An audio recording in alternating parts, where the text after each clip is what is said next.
متحدہ قومی موومنٹ کو پہلا بڑا چیلنج سامنے آ رہا ہے. جماعت اسلامی اور تحریک انصاف نے ایک دوسرے کا ہاتھ پکڑ لیا ہے, ایک اتحاد قائم کیا ہے. جماعت اسلامی اور تحریک انصاف مل کے ایم کیو ایم کو بھرپور چیلنج دیں گے. اس کا عہد انہوں نے قائد اعظم کے مزار پر کیا ہے. ایم کیو ایم اس کی کیا تیاری کر رہی ہے, یہ سب کچھ بتاتے ہیں چھوٹے سے کمرشل بریک کے بعد.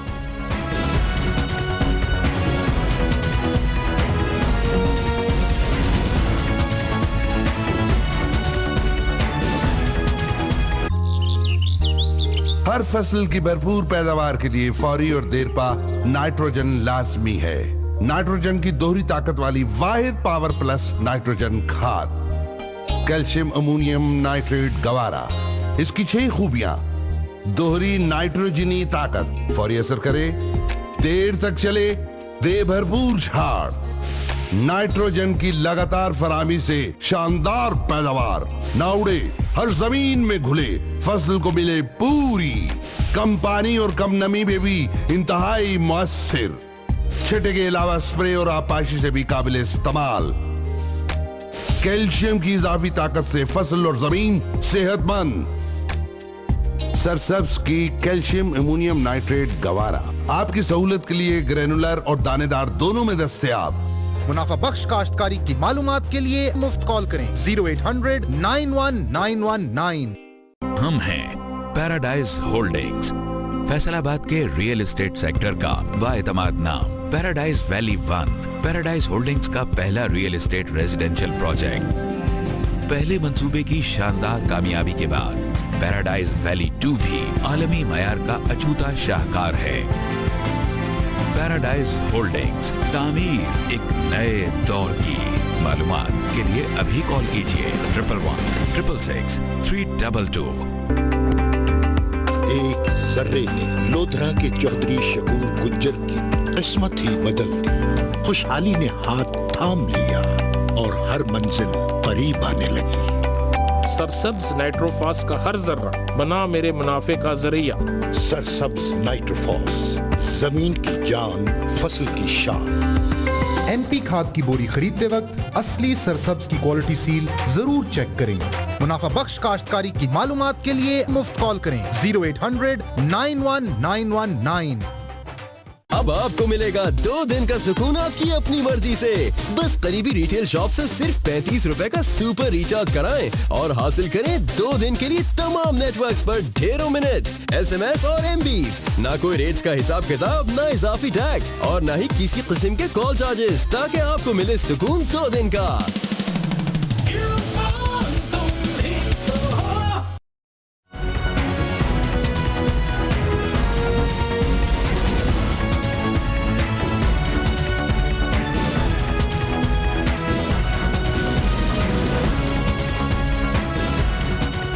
کراچی میں 5 دسمبر کو بلدیاتی الیکشن ہونے ہیں. اب اس سلسلے میں بڑا مقابلہ ایم کیو ایم کا ہوگا اور اس کے سامنے اب جماعت اسلامی اور تحریک انصاف نے ایم کیو ایم کے خلاف چھڑیاں تیز کرنا شروع کر دی ہیں. اور اس کے لیے امیر جماعت اسلامی کراچی حافظ نعیم الرحمان اور تحریک انصاف کراچی کے آرگنائزر علی زیدی نے 2 روز قبل اپنے بلدیاتی امیدواروں کے ہمراہ مزار قائد پر گئے. وہاں پر انہوں نے عہد کیا کہ وہ کامیاب ہو کے کراچی کو امن کا گہوارہ بنائیں گے, ایک نیا کراچی بنائیں گے اور ایم کیو ایم کو متحد ہو کے پی ٹی آئی اور جماعت اسلامی چیلنج کرے گی.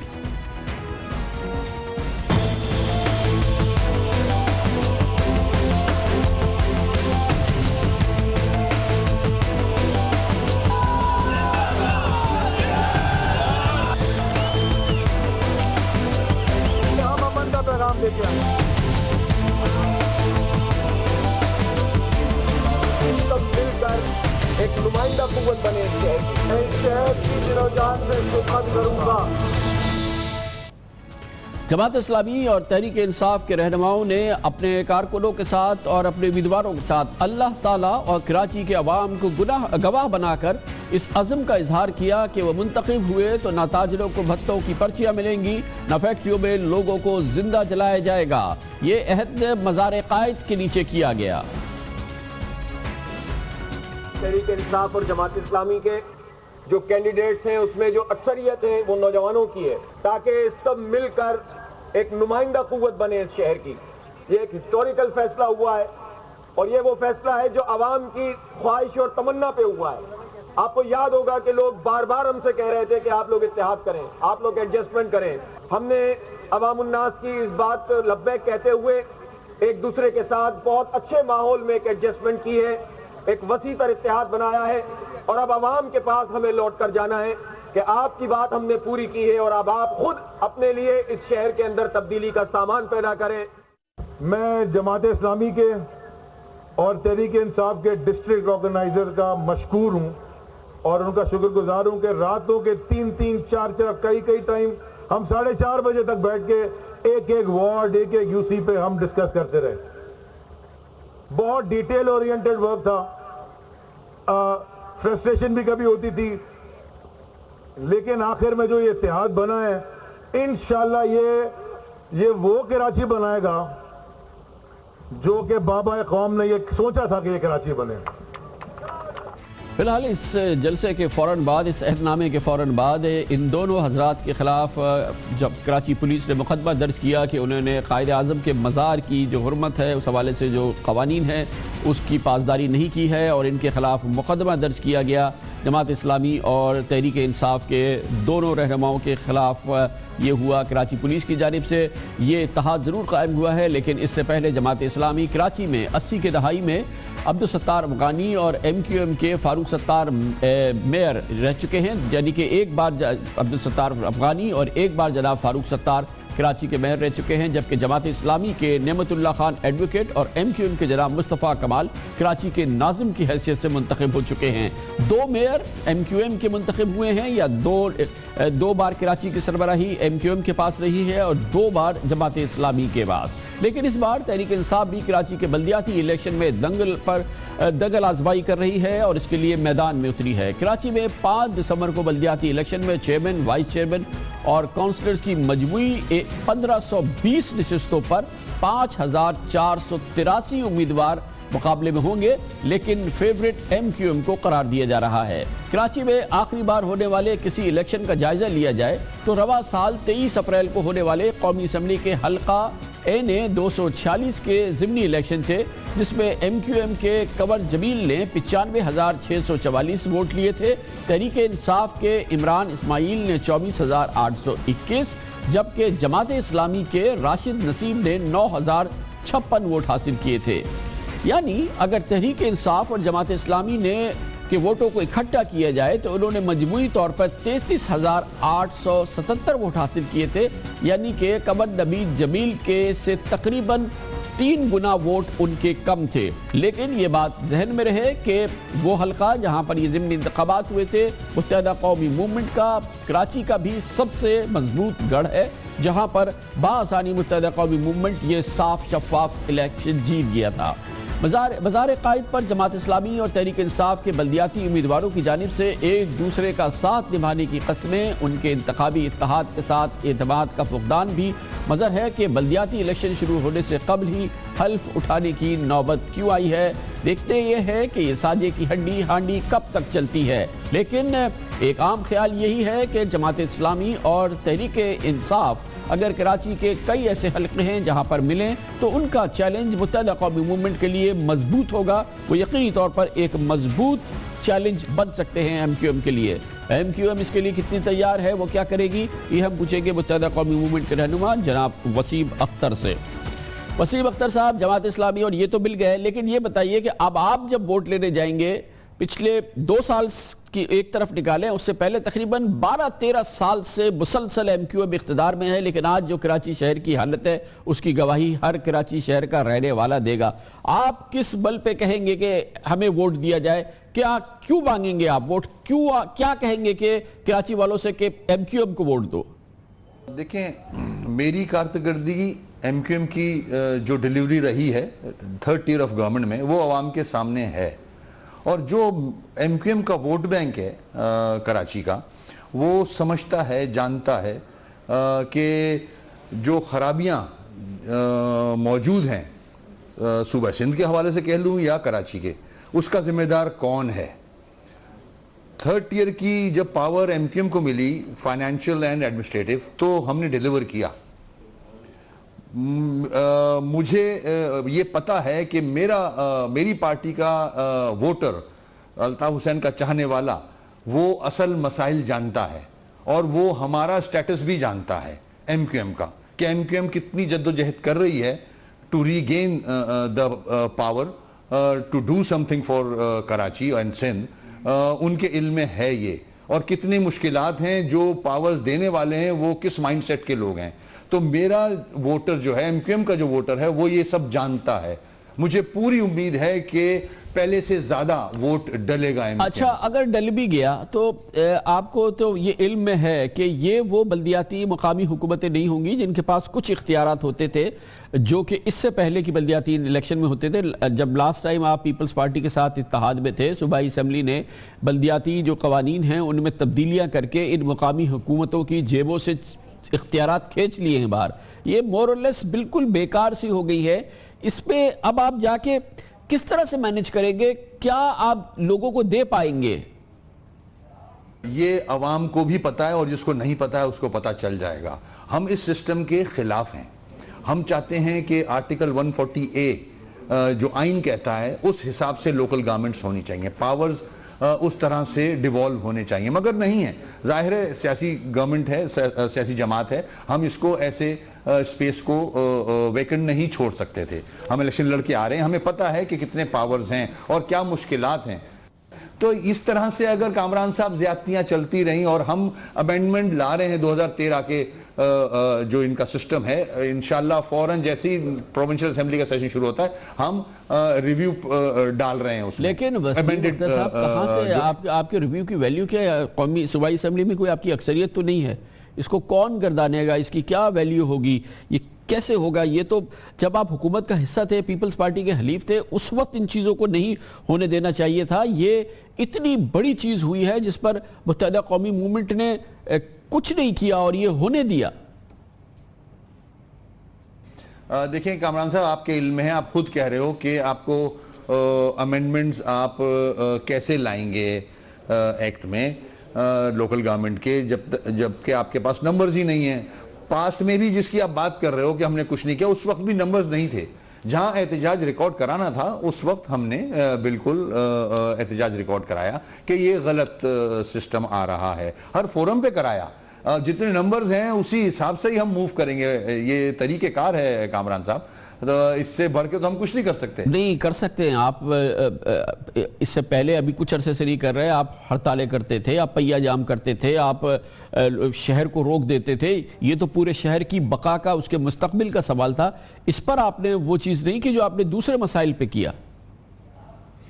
کامران صاحب میرے خیال میں آپ کو یاد نہیں, ہم نے سی ایم ہاؤس کے سامنے بھی احتجاج کیا ہے, ہم نے کراچی میں مختلف جگہوں پریس کلب کے آگے بھی احتجاج کیا ہے. اور جیسا کہ میں نے کہا, اب بھی اگر 140A پہ ان لیٹر ان اسپرٹ نہیں ہوتا ہے عمل, تو پھر ہم احتجاج کا حق رکھتے ہیں اس الیکشن کے رزلٹ آنے کے بعد بھی. وہ پھر لائے عمل رابطہ کمیٹی ہے, وہ بالکل بنانے کے لیے حق بجانب ہوگی. بہت بہت شکریہ جناب وسیم اختر ہمارے ساتھ تھے. کمرشل بریک, اور اس کے بعد ہم آپ کو بتائیں گے جو بات ابھی ہم وسیم اختر صاحب سے پوچھ رہے تھے کہ اختیارات ان مقامی حکومتوں کے پاس کچھ چھوڑے ہی نہیں ہیں. ان کی جیبوں کو خالی کر دیا گیا ہے اور جو کچھ بچا ہے اس کا عمل جاری ہے.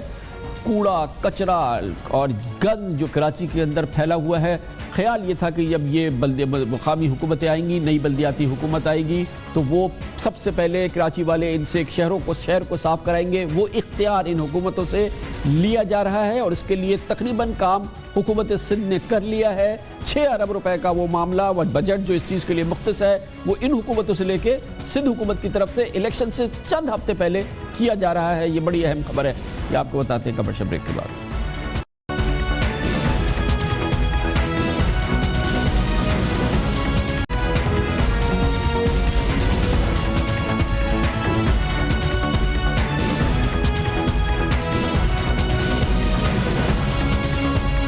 Welcome back. کراچی کے 2 کروڑ باسی سن لے کہ اگر انہوں نے امید لگائی ہے کہ مقامی حکومتیں جو بلدیاتی الیکشن کے بعد قائم ہوں گی, ان کے بعد شہر میں نہ جگہ جگہ کچرا ہوگا, نہ کچرا کنڈیاں ہوں گی اور نہ کوڑے کے انبار, تو ان کے لیے اطلاع یہ ہے کہ ایسا کچھ نہیں ہوگا. اور افسوسناک امکان خدشہ یہی ہے کہ ایسے ہی رہے گا جیسا ہے. نہ ہی صفائی ستھرائی کی توقع رکھے، کیونکہ 5 دسمبر کے بعد کراچی میں بلدیاتی الیکشن کے بعد جو منتخب بلدیاتی نمائندے ہوں گے، لیکن ان کے پاس اختیارات نہیں ہوں گے، جیسے ہم نے گزشتہ سیگمنٹ میں بتایا، نہ عملہ اور نہ ہی ان کے پاس بجٹ ہے۔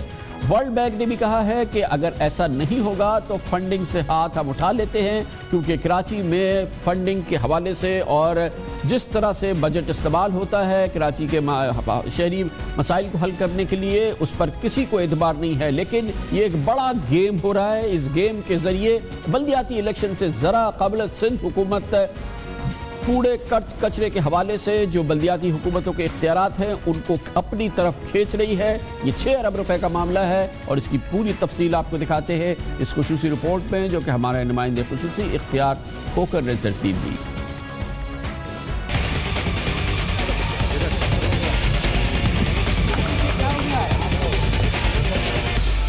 پیپلز پارٹی کی سندھ حکومت کی پھرتیوں کا ایک اور کارنامہ سامنے آیا ہے۔ کراچی میں بلدیاتی الیکشن سے صرف 3 ہفتے قبل Karachi metropolitan corporation 6 M Ds, 6 D M Cs اور یونین کونسل کے قانونی اختیارات، دفاتر، گاڑیاں، 13,000 ملازمین اور 6 ارب روپے کے فنڈز سندھ حکومت کے ماتحت Sindh solid waste management board اور ایک نجی ٹھیکیدار کمپنی کو منتقل کرنے کی منظوری لی گئی ہے، اور یہ کام لیا گیا ہے غیر منتخب سرکاری ایڈمنسٹریٹرز سے، یعنی کونسلرز کے صفائی ستھرائی کے مالیاتی اور انتظامی اختیارات ان کے انتخاب سے پہلے ہی چھین لیے گئے ہیں۔ گورنمنٹ آف سندھ نے ایک ایکٹ پاس کیا تھا اور قانون کے بننے کے بعد سندھ ویسٹ مینجمنٹ بورڈ کا قیام عمل میں آیا، اور اس کے بعد یہ طے ہوا کہ ڈی ایم سیز اور کے ایم سیز ایک کاؤنسل ریزولوشن کے ذریعے اپنے تمام جو اختیارات دیے گئے تھے ان کو وہ بورڈ کو منتقل کرے، تاکہ بورڈ اس میں اپنا جو بھی ان کا پلان ہے اس کو گراؤنڈ پہ امپلیمنٹ کرے۔ اس وقت ہمارے پاس تمام جو ڈسٹرکٹ میونسپل کارپوریشنز ہیں، ڈسٹرکٹ کونسل کراچی ہے اور کراچی میٹروپولیٹن کارپوریشن، یہ 8 اداروں کی طرف سے، یعنی 6 D M Cs, 1 district council اور کے ایم سی، ان کی طرف سے ہمیں کونسل ریزولوشنز کی کاپیز مل چکی ہیں کہ ہم اپنے solid waste management related activities, ان کے تمام مساجات اور عملے کو ہم آپ کے حوالے کرنے کے لیے تیار ہیں۔ ملک کے دیگر 3 صوبوں پنجاب، خیبر پختونخوا اور بلوچستان میں اختیارات منتخب بلدیاتی نمائندوں کے پاس ہیں، جبکہ ذرائع کہتے ہیں کہ سندھ حکومت نے بڑی چالاکی سے یہ اختیارات ہتھیا لیے ہیں، اور حیرت انگیز طور پر جن غیر منتخب سرکاری ایڈمنسٹریٹرز یعنی بیوروکریٹس نے منتخب بلدیاتی نمائندوں کے قانونی اختیارات استعمال کر کے اس منتقلی کی منظوری دی ہے، ان میں سے 4 ڈی ایم سیز ایڈمنسٹریٹروں کی اپنی تقرری سپریم کورٹ کے احکامات کے برخلاف ہیں۔ سپریم کورٹ کے حکم کے مطابق administrator D M C west Sajjad Memon, administrator D M C east Rahmat Ullah Sheikh, administrator D M C Malir Tariq Mughal ex cadre ملازمین ہیں اور بلدیاتی اداروں کے انتظامی نوعیت کے عہدوں کے اہل نہیں، جبکہ administrator D M C South Farooq Langho کو سپریم کورٹ کے فیصلے کے برخلاف ڈیپوٹیشن پر ایڈمنسٹریٹر تعینات کیا گیا ہے۔ ملک کے سب سے بڑے شہر کراچی کی حالت زار کو سدھارنے کے لیے ورلڈ بینک کے وفد نے سندھ کا دورہ کیا، لیکن کسی قسم کی فنڈنگ کی حامی بھرنے یا پھر انکار کرنے کے بجائے یہ کہہ کر واپسی اختیار کی کہ سندھ حکومت کی جانب سے منتخب بلدیاتی نمائندوں کے اختیارات کی ایسی منتقلی مشکوک اور فنڈز اور پاور کی ہیر پھیر ہے۔ ورلڈ بینک کے نمائندوں نے قرار دیا کہ اگر میونسپل سروسز واپس لی گئیں تو بلدیاتی اداروں کے پاس کون سا کام باقی رہ جائے گا؟ یہ جواب تو شاید سندھ حکومت کے پاس ہی ہوگا۔ سندھ حکومت کیوں یہ سب کچھ کر رہی ہے، یہ پوچھتے ہیں۔ ہمارے ساتھ موجود ہیں صوبائی وزیر بلدیات ناصر حسین شاہ۔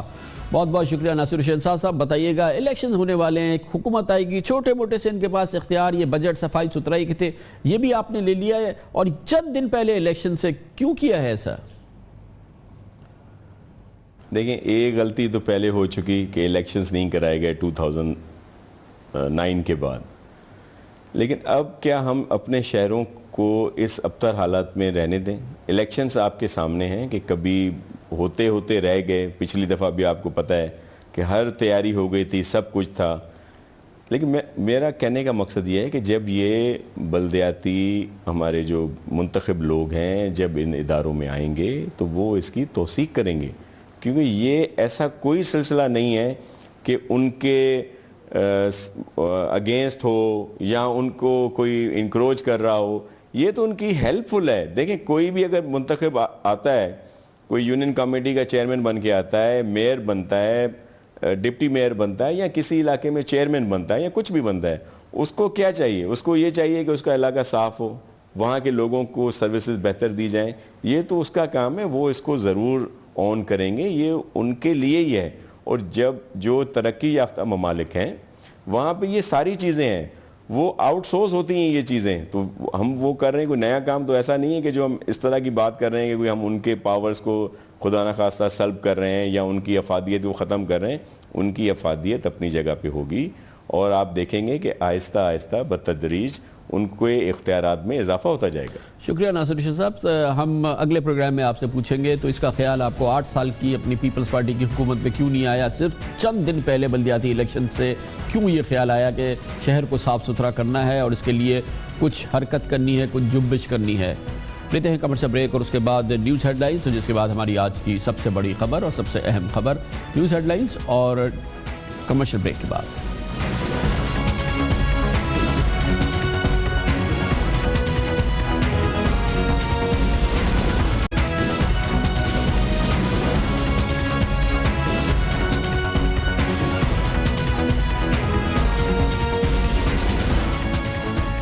Welcome back. پاکستان کے گلی کوچوں سے لے کے پارلیمنٹ تک اگر آج کسی بات کا ذکر تھا تو وہ کل کا وہ حکومتی بیان جو پرسوں کے آئی ایس پی آر کے بیان کے جواب میں دیا گیا تھا. آئی ایس پی آر نے حکومت کی کارکردگی کے حوالے سے نیشنل ایکشن پلانز اور آپریشن ضرب عضب کے حوالے سے حکومتی کارکردگی پر اپنے تحفظات بلکہ شدید تحفظات کا اظہار کیا تھا, جس کا حکومت نے برا منایا اور کل اس کا جواب دیا. حکومت کی جانب سے مضبوط جواب آیا تھا, جس میں نہ صرف یہ کہ آئی ایس پی آر کے تمام نکات کی نفی کی گئی تھی بلکہ یاد دلایا گیا تھا کہ حکومت صرف عوام کے سامنے جواب دہ ہے, اور اس بات کو بھی اس کو دہرایا گیا تھا کہ تمام ادارے آئینی حدود میں رہ کے کام کریں. آج انتہائی اہم حکومتی ذرائع کہتے ہیں کہ آئی ایس پی آر کے سٹیٹمنٹ کے بعد وزیر اعظم اور ان کے قریبی رفقا نے اس سٹیٹمنٹ کے حوالے سے اپنے شدید تحفظات کا اظہار کیا تھا. کل کا بیان انہی شدید تحفظات کی ایک ہلکی سی عکاسی ہے. یہ ذرائع زور دے کے کہتے ہیں کہ وزیر اعظم نے اس بیان کے حوالے سے وہ بہت مضطرب نظر آئے تھے. مضطرب نظر آنے کی وجہ ان کا خیال یہ تھا کہ یہ غیر ضروری بیان تھا جو ہمیں بتایا گیا ہے. اس حوالے سے وزیر اعظم کی ہی نگرانی میں جواب ترتیب دیا گیا, اور جو جواب میڈیا کو نشر کیا گیا کہا یہ جا رہا ہے کہ یہ تحلیل شدہ بیان تھا, اس جذبات کی مکمل عکاسی نہیں کر رہا تھا جو وزیر اعظم اور ان کے قریبی رفقا اس بیان کے حوالے سے کر رہے تھے. خیال یہی رہا اور یہی خیال پریویل کیا کہ سیاسی حالات میں سیاسی جواب دینا چاہیے اور بہت زیادہ غصے کی عکاسی نہیں ہونی چاہیے. اسی لیے کل کا جو بیان تھا, گو کہ بعض لوگ جو حکومت کے بہت بڑے حامی ہیں ان کا کہنا یہ ہے کہ حکومت کو جواب ہی نہیں دینا چاہیے تھا, لیکن حکومت کے قریب ترین حلقے کہتے ہیں کہ یہ جواب انتہائی تحلیل شدہ جواب ہے اور بہت ہی اتنا سخت جواب نہیں ہے جیسا کہ آ سکتا ہے. حکومت کے یہ قریبی ذرائع ہمیں یاد دلاتے ہیں کہ وزیر اعظم جناب نواز شریف کی ہمیشہ سے اسٹیبلشمنٹ اور حکومت کے تعلقات کے حوالے سے یا منتخب حکومت اور اس کے اسٹیبلشمنٹ کے یا ملٹری اداروں کے حوالے سے بہت ہی ٹھوس اور ہمیشہ کے مستند خیالات رہے ہیں. ان کے ویوز کسی سے پوشیدہ نہیں ہیں. اب یہ پارلیمنٹ ہے, یہ خود مختار ادارہ بنے گی. یہ پارلیمنٹ انشاءاللہ ہم بنائیں گے. یہ پارلیمنٹ کے ممبران یہاں بیٹھے ہیں, یہ حلف لے کے آئے ہیں اور یہ اس کو بنائیں گے, اور یہ پارلیمنٹ فیصلہ کرے گی کہ پاکستان کی پالیسیاں کیسی ہونی چاہیے. ایک الیکٹڈ گورنمنٹ یا پرائم منسٹر جو ہے وہ اپنے اس دائرے سے باہر نہیں نکلتا, تو پھر دوسرے ادارے کے سربراہ کو یا دوسرے ادارے کے لوگوں کو بھی اپنے دائرے سے باہر نہیں نکلنا چاہیے. کیوں افغانستان کے فیصلے جو ہیں وہ جو ہے جنرل بیٹھ کے کوئی آئی ایس آئی کے ہیڈ کوارٹر میں بیٹھ کے اس کا فیصلہ کرتا ہے جس کا پرائم منسٹر کو پتہ ہی نہیں ہوتا. میں تو سمجھتا ہوں کہ فوج کے جرنیل جو ہیں وہ آئین قانون پہ چلیں, تو میں تو ہمیشہ ان کو سپورٹ کرتا رہا ہوں. پاکستان کے کانسٹیٹیوشن ہے, آئین ہے, قانون ہے,